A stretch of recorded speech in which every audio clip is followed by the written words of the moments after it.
I always feel like, your pain pushes you until your purpose pulls you.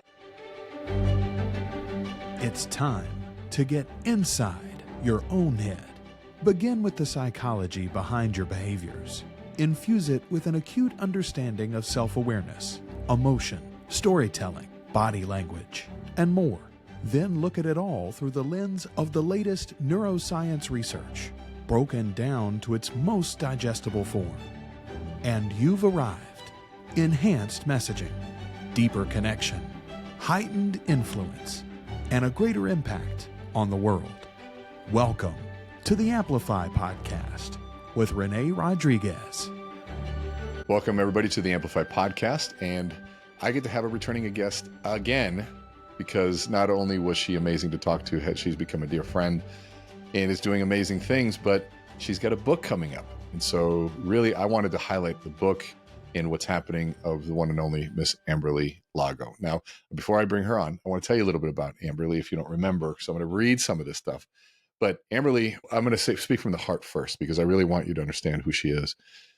This is somebody who, at the age of 38, had with this incredible career as a fitness model, entrepreneur, was on TV shows, was doing her thing, and literally almost died in an accident, was going to have her leg amputated, and some crazy miracle, she fought against it, kept her leg, and has developed, which I'll let her explain. The disease at the moment has no cure, but it is constant chronic pain. Some people call it the suicide illness or the suicide disease. But you're going to talk to somebody, you're going to hear this joyous voice, this amazingly beautiful energy.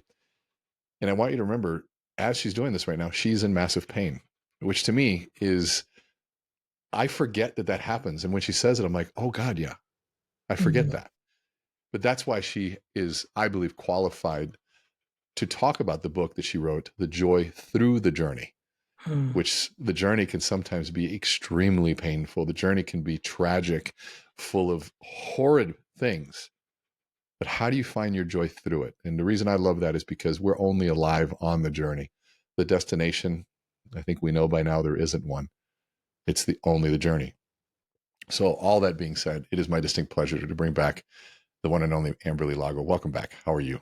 Rene, my goodness, thank you so much for that introduction. I'm so grateful to be here with you. It's always amazing. You're the best communicator, and it's always amazing when I get to talk with you. So thank you for having me on. It is my pleasure. We met at several different conferences, and the level of gratitude and constant making people around you feel special is unique. But it's what's so crazy to me is that you have every reason not to be that way. You're in constant pain, but yet you truly live what this book is about, which is living a joyous life and finding joy. That doesn't mean ease. That doesn't mean lack of pain. That doesn't mean happiness, but it's something so much bigger that transcends all of that. Tell us a little bit about the impetus for this book and why you wrote it. Feel free to tell your story again, whichever direction you want to go. Well, thank you. I think that I've always been a pretty joyous person on purpose. I think I choose joy, and we all have that choice. It starts with focusing on what we can control and letting go of the rest. And I remember, growing up, like most people, I did not have the perfect childhood, and I intentionally sought after things that brought me joy. And to me, that was dance. And I remember the first time I really felt that feeling of joy, and I didn't know what that was, but I just remember just feeling so alive. And I was a little girl, and after football games, football's big in Texas, and I don't know why, but my mom would let me go to the Dairy Queen with all the band kids and some of the football players and cheerleaders, and we all packed into this place. And I was little, probably like 6 years old. They'd put money in the jukebox, and I'd dance around, and they would put me on the tabletop, and I danced, and I could see the spark, the twinkle in people's eyes, and they all smiled and they started dancing too. And I remember thinking, I love this feeling. And it got to be where everywhere I would go, I would dance, and we would be walking, and my mom would say, do a tap dance for them. And I would dance. And to this day, I still love to dance. In fact, I had an agent once that said, Amberly, don't dance when you go on stage to speak. It's just not professional. And I said, well, I can't help it. It just comes to me and I just love it. It makes me happy.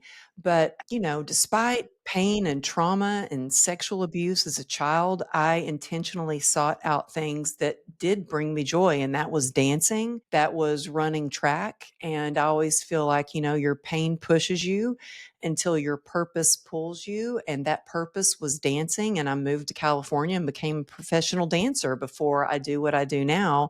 And I really thought, I want to write a book about joy because despite living with chronic pain, despite setbacks, despite challenges, which I just had a challenge come up. My daughter was just in a pretty bad car accident where her friend was driving and totaled the truck. Luckily, they walked away from it, but it was a moment where I was scared. I was not feeling any joy for sure. And I had to intentionally think of what can I control? What can I focus on? And that was gratitude for she's still alive. They're both breathing. They've walked away from it. We're going to get through this. And sometimes it's taken just one step at a time to get through those challenges. And for me, that's a daily basis because every day I don't know how bad the pain is going to be from complex regional pain syndrome or what's going to come up. Was to say, let's dive into that because, and I want to earmark something you said, which I think is so well said. And I love how you say this better than how I've said it. What I said is there's a difference between spark and your purpose. And a spark can get you started, but your purpose is what's going to keep you going. But I love how you said your pain, you can use that pain in your life to push you towards something. But there's that moment of transition where you let go of the pain and you get pulled by the purpose. Because if you're constantly pushed by pain, that can drain you.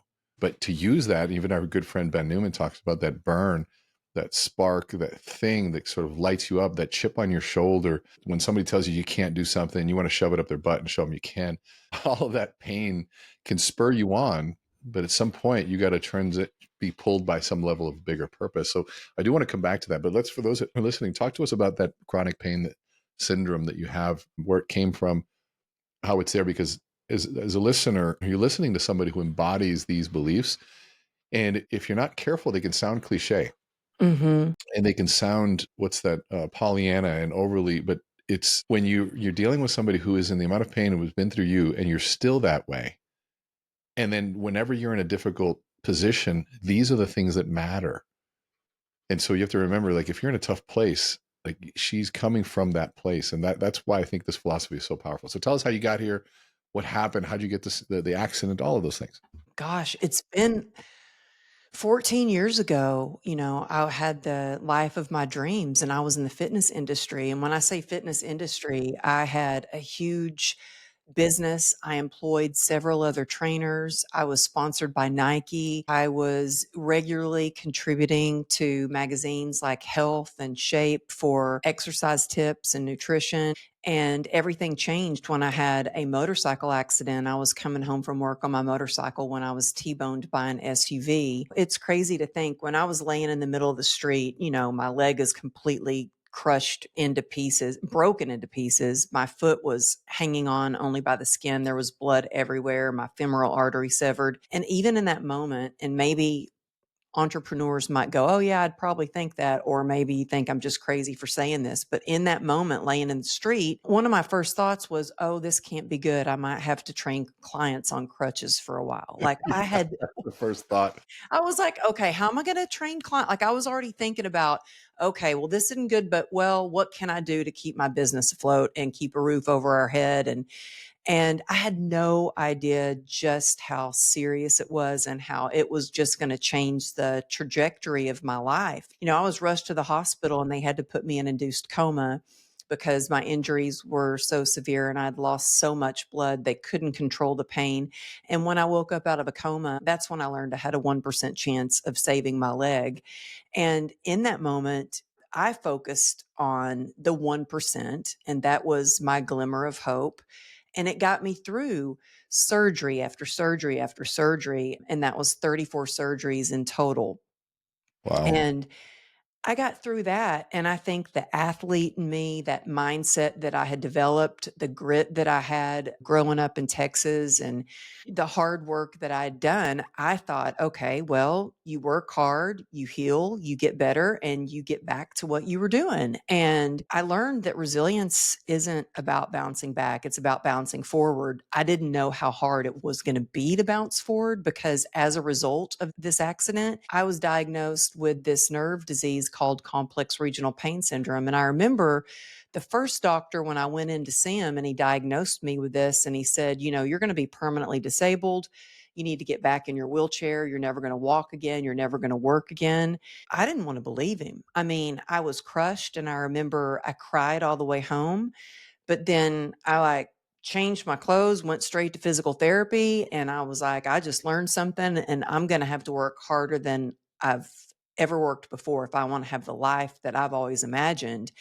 And I was kind of in denial. And I went to another doctor and I said, hey, look, this doctor diagnosed me with this incurable disease, but it can't be right. He said, no, he examined me and said, no, you have it.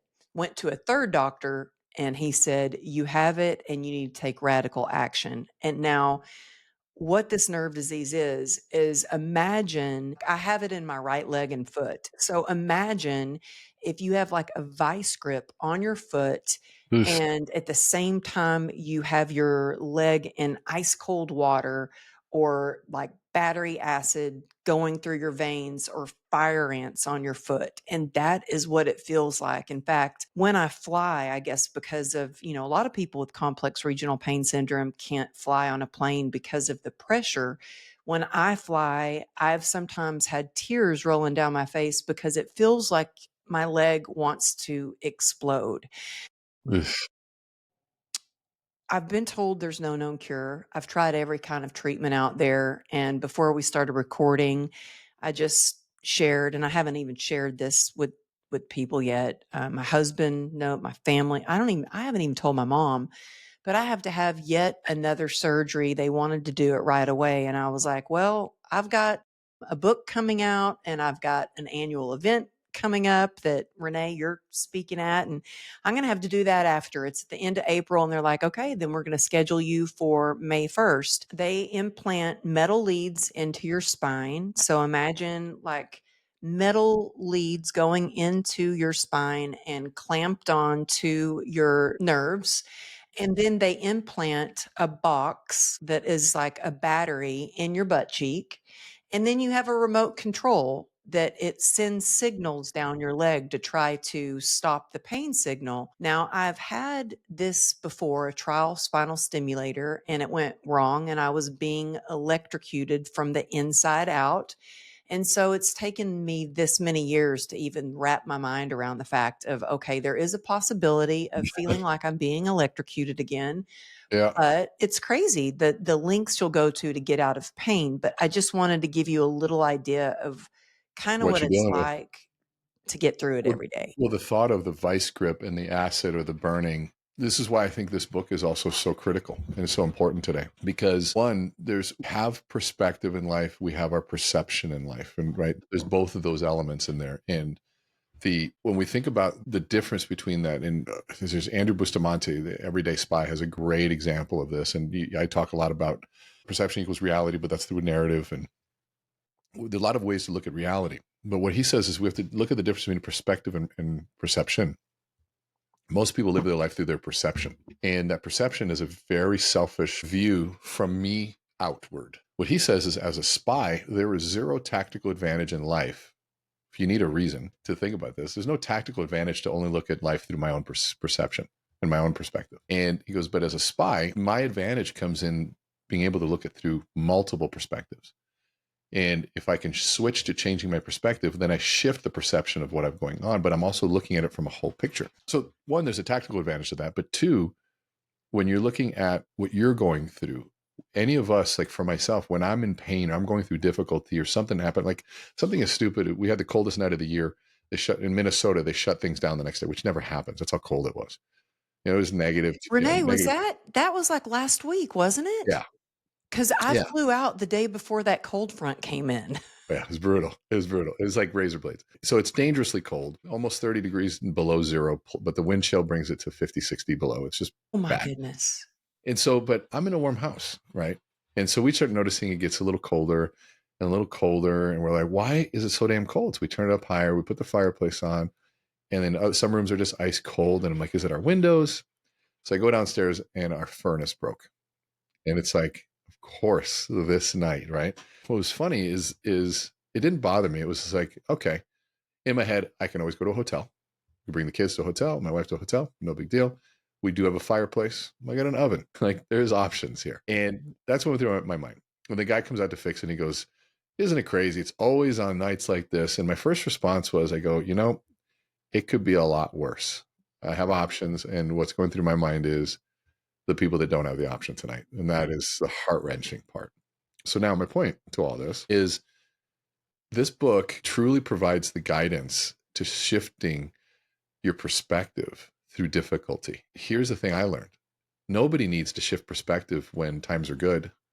You don't need motivation when times are good. You don't need anybody can lead when times are good. Who are you when times suck? And that's the moment we need a book like this. And that's the moment we need. And even prior to that moment, so we can enter that moment with a different philosophy and a different perspective. I just think that the timing of this book is so critical, and it couldn't be from a better person who has every right to talk about all of those different elements. So it comes out February 11th. So it depends on when you're listening, 2025. And Joy Through the Journey is the name. Is there, just for people that just want to go pre-order it, where do you find that? Is there a link?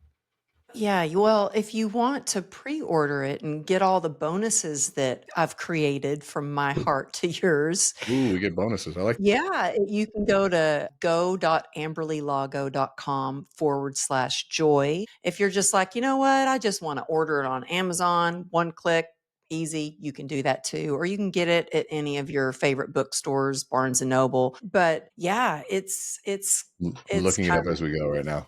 Keep going. Oh. Oh, well, thank you. Yeah. I've, I finished writing the book. And when I told my husband I had a book deal, he goes, I came out of my office all excited. And I said, honey, I just got a book deal. And he goes, gosh, when are you going to have time for that? And so I was getting up at 4 o'clock in the morning to get this book written, to write when they were all asleep. And then I had written it in, turned in the manuscript, and he sees me still like writing away. He goes, wait a minute, I thought you were done writing that book. And I said, oh, but now I'm doing a companion playbook that goes along with the book. So when people pre order, he goes, oh my goodness. He's like, when is this going to be done? But yeah, this book's a lot different from my first one, because my first book, True Grit and Grace, was about developing that grit and having the grace, giving yourself the grace to get through hard times. But it was a memoir meant to inspire. And this is a self help book with actionable steps. So after I tell stories of how I learned these lessons, I give actionable steps so people can implement these into their lives and learn to quickly spark more joy in their lives, no matter what's going on. Well, I just put my pre-order in. If you're listening to this, please go do that. Help Oh, out the authors. Let's go buy more than one. I'll be giving this out, so I'll be buying a lot more than these. But yeah, if you're listening to this, buy the book. It's one for the individual who wrote it, but two, these are great things to just talk about. So let's go back to, in terms of when you talk about, let's say somebody is going through difficulty right now, adversity right now. What tips, tricks, philosophies, life hacks, mindset shifts? Because a lot of what you talk about is shifting really clearly. You say it's, shift your mindset to being present in the moment, which we hear all the time. Like we hear that all the time. Shift your mindset. Great. What the heck's that mean? How do I do it? Okay, be present in the moment. How do I do that? I've talked about that for 30 years, and I'm still was on the phone this morning with one of my coaches going, how can I get present? Like I'm going, like, and I know, but I don't. And it's like this journey. So talk to us about that. What can somebody gain? So they're going through difficulty right now. What can they get out of this?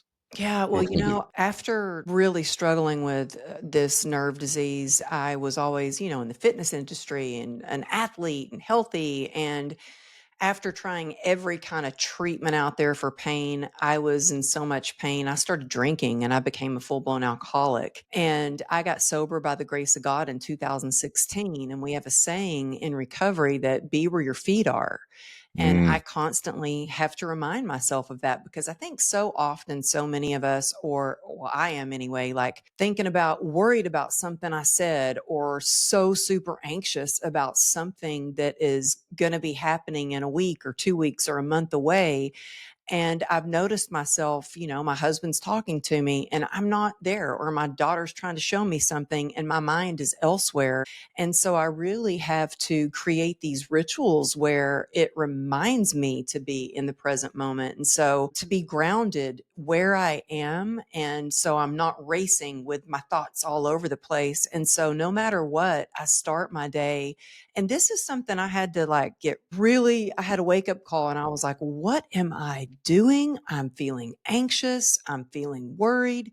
I need to get grounded. And so I was like, I had, stopped doing a lot of the things that I was doing before to stay grounded. And I had to go, wait a minute, what is important here? What are my values? I had to prioritize things. And so every day, no matter how much I want to pick up my phone and start scrolling through social media or check email or get back to those text messages, I don't. I set aside time for me to work on myself, create that gratitude practice and gratitude like journal and share it with my accountability partners that I have every day and focus on my intentions. And so, whatever brings you joy, like really focus on having some time in your day to create that ritual that sparks more joy in your life, that gets you more grounded. For me, that is prayer. So I start my day, I get on my knees every morning before I do anything, before I make coffee, before I do anything.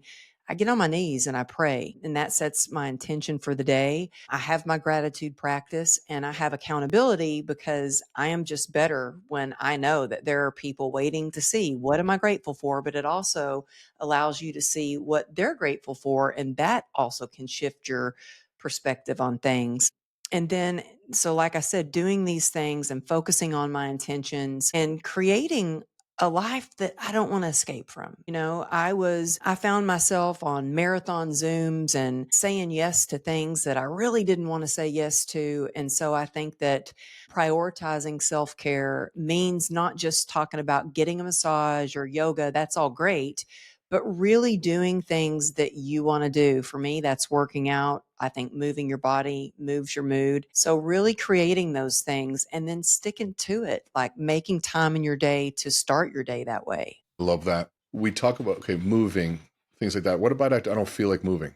How do you get up to go do that? So many people right now are like, like if I can, I say, okay, first goal, maybe your goal is too big. Maybe your first goal is just get your feet off the bed onto the floor. Well, there's a lot of days I don't feel like moving, and so many days I drive to the gym and I sit in the parking lot in my car and start scrolling through Instagram. And I will just start going, oh, Amberly, your leg hurts so bad today, and you're feeling achy and tired, and maybe I'll just skip. You can skip. And I'm like, no, I've learned to talk to myself instead of listen to those negative thoughts or that soundtrack that I'm tired, and flip the script and start saying things like, I need to get in there because I know I'm going to feel stronger. I'm going to feel more confident. Moving is going to move my mood and I'm going to feel better. I'm going to rock out to ACDC while I'm working out. I'm going to be energized, and I get in there. And I think that yes, motivation is the spark, but it's the discipline that's going to get you there. It's setting those small attainable goals. And if you feel like working out for an hour is too long, then get in there and do 10 minutes. Do what you can. I remember when I was stuck in a hospital bed in our living room, we had a bed set up in the living room, and the physical therapist came over. And the first day she came over, I couldn't even lift my leg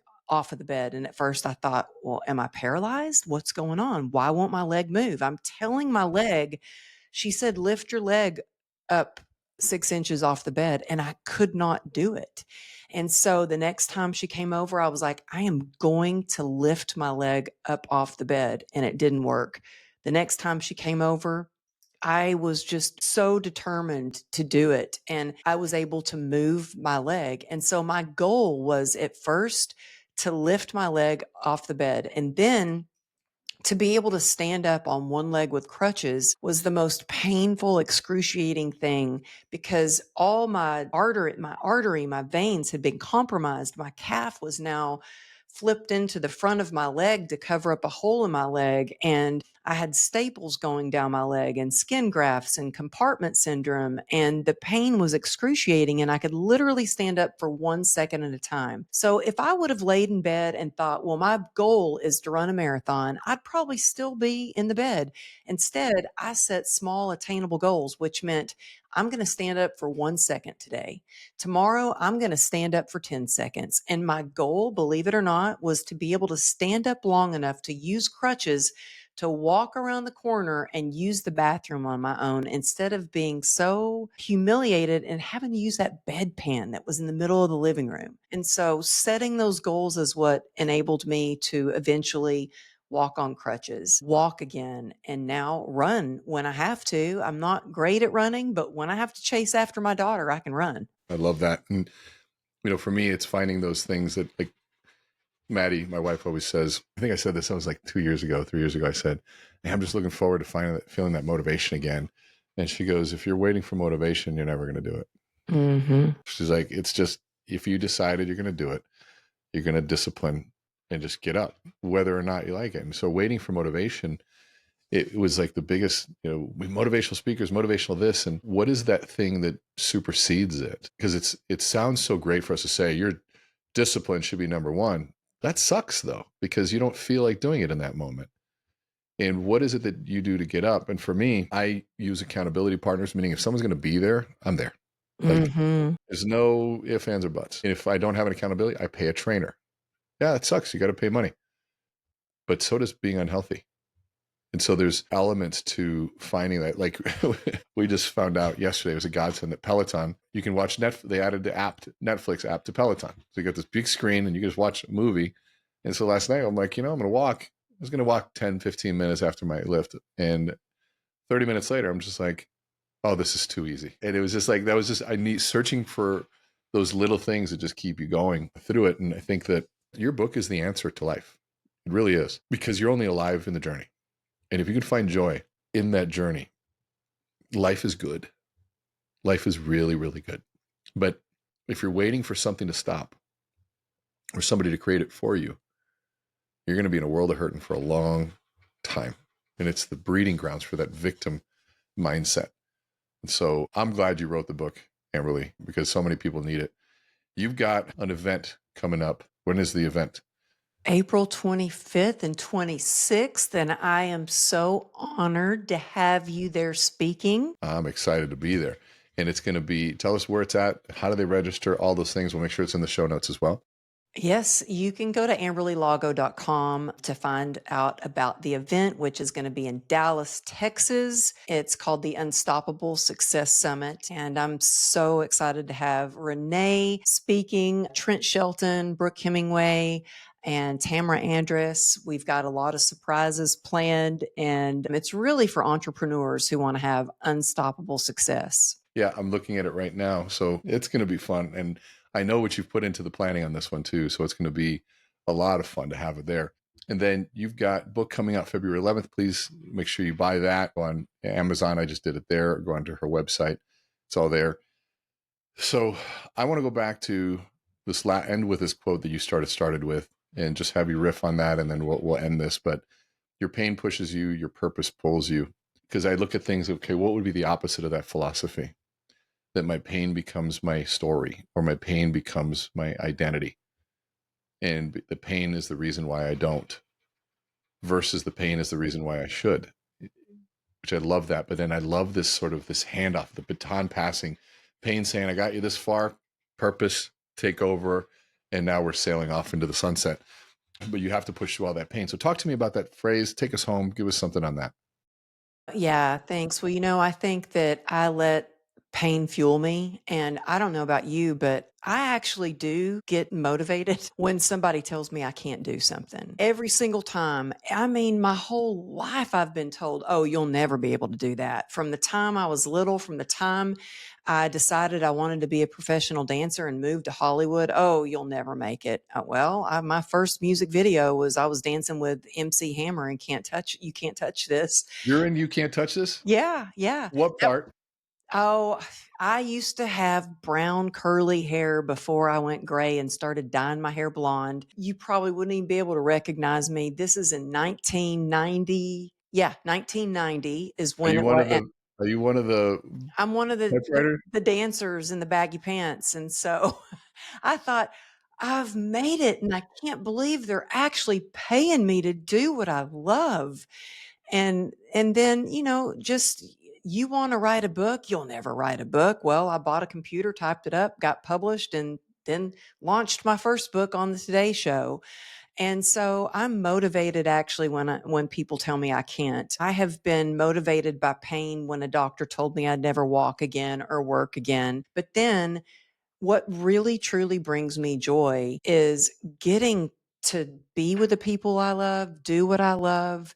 And I just shared this for the first time on stage. So I just got back from Arizona a couple of days ago and we were speaking on a panel and I said, the only time, Renee, the only time that I feel no pain actually is when I'm on stage I was going to say, yeah, speaking. so And wild. I think it's just the joy that I feel. I think it's the connection to the people. And that's why I love speaking, is because of the connection that I get with all these amazing people in the audience. But when you get to do what you love, that purpose pulls you and it allows you to jump out of your comfort zone and keep moving forward with courage. And I think that's what life is all about. And life is too short not to enjoy the journey. Here's how I look at it. If the brain is able to reroute pain during an activity like speaking, that means that that's possible. Mm-hmm. That's you've proven it's possible. So, and you didn't have any outside intervention. There's something your brain did that said, "Hey, we're not going to focus on this, and we're going to rewire your entire system to give you no pain during this time." That to me is another illustration of just the power of doing what you love and that purpose. That's phenomenal. Amberly, I want to thank you for coming back out here. Thanks for writing this book, because this is something that the world needs. It needs desperately. Can't think of a better person to carry this message out. Thank you for being on here. Please follow her. What's your Instagram again? It is Amberly Lago Motivation. Amberly Lago Motivation. Go to her website. It'll be in the show notes. Get the book, follow her, do all the things. And if you can, come on April 25th, 26th. We're going to have a great time, an amazing group of speakers. Amberly, thank you as always. I'm sure we'll do this again soon. And we're going to do yours in person for sure. Well, yes, thank you, thank you, thank you. I'm so grateful.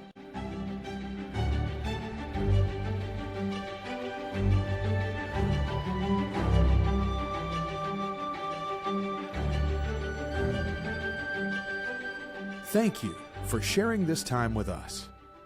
If the experience resonated with you, follow us on Apple and Google Podcasts, Spotify, Stitcher, or amplifymylife.com.